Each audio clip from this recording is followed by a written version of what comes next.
ইসলামী রাষ্ট্রে লুটপাট করা যাবে না, ছিনতাই করা যাবে না, দর্শন করা যাবে না।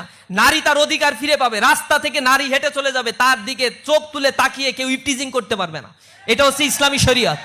ইসলামী শরীয়ত শুধুমাত্র ওই হাত কাটার এইগুলার মধ্যে আবদ্ধ করে পশ্চিমা একটা নোংরা ন্যারেটিভ দাঁড় করে ইসলাম থেকে আমাদের বিরত রাখার জন্য ইসলামোফোবিয়া, কালচারাল হিজিমনি দিয়ে এই সমাজের ইয়াং জেনারেশনকে ইসলাম থেকে বিচ্যুত করে এক অজানা গন্তব্যের দিকে তাদেরকে ঠেলে দেওয়া হচ্ছে। অথচ পশ্চিমা ক্ষয়িষ্ণু সংস্কৃতি আজ ধ্বংস হয়ে গিয়েছে। জাকাতের টাকা 8টা খাতে দিতে হবে। ইন্নামাস সাদাকাতু লিল ফুকারা ওয়াল মাসাকিন ওয়াল আমিলিনা আলাইহা ওয়া মুআল্লাফাতু কুলুব ওয়া ফির রিকাব ওয়াল গারিমিন ওয়া ফি সাবিলি ইবনিস সাবিল। এই 8 ক্রাইটেরিয়ার বাইরে জাকাতের টাকা দেয়া যাবে না।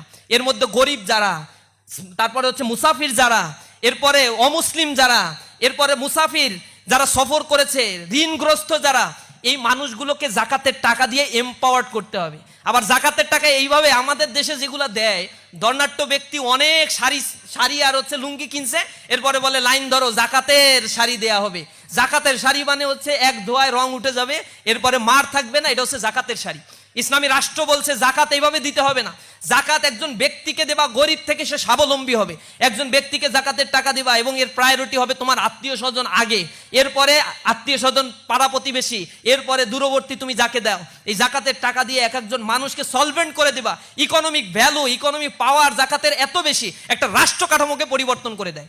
সুদ যেভাবে একটা সমাজ ব্যবস্থাকে ধ্বংস করে দিয়েছে, পৃথিবীতে ক্যাপিটাল ইকোনমি আমরা দেখেছি, আমরা মিক্সড ইকোনমি দেখেছি। এই পুঁজিবাদী অর্থ ব্যবস্থা আমাদেরকে ধ্বংস করে ছাড়ছে। আজকে আমি এখানে দাঁড়িয়ে বলছি বাংলাদেশের মাথাপিছু আয় 2882 মার্কিন ডলার। এটা শুভঙ্করের ফাঁকি। তুমি আমি 2882 মার্কিন ডলার ভোগ করতে পারি না। আমাদের ইনকাম ডিসপারশন এত হাই, তুমি কল্পনা করতে পারবা না। পৃথিবীর অনেক দেশে 140-50তম আমরা ইনকাম ডিসপারশনের ক্ষেত্রে। মানে এত বেশি, 5% মানুষের কাছে এই দেশের, এই রাষ্ট্রের 80% সম্পদ জিম্মি। ব্যানবেজ বলছে এই কথা। 80% সম্পদ জিম্মি হয়ে আছে। এক এসালম গ্রুপ, এই চিটাগাঙেরই, 12টা ব্যাংক লুটপাট করছে।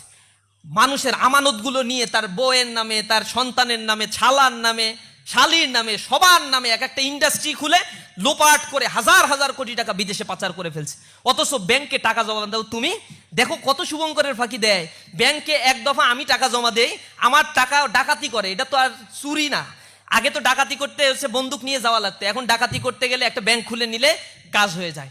ব্যাংক খুলে নিয়ে বসে আছে, সবাই টাকা জমা দেয়, এরপর লুটপাট করে নিয়ে চলে গেল। এইগুলো হচ্ছে আধুনিক ডাকাতির সিস্টেম। এই ডাকাতদেরকে আইডেন্টিফাই করতে হবে যারা মানুষের সম্পদগুলো লুটপাট করে। ইসলামী শরীয়ত আসলে এই লুটপাট সব বন্ধ হয়ে যাবে।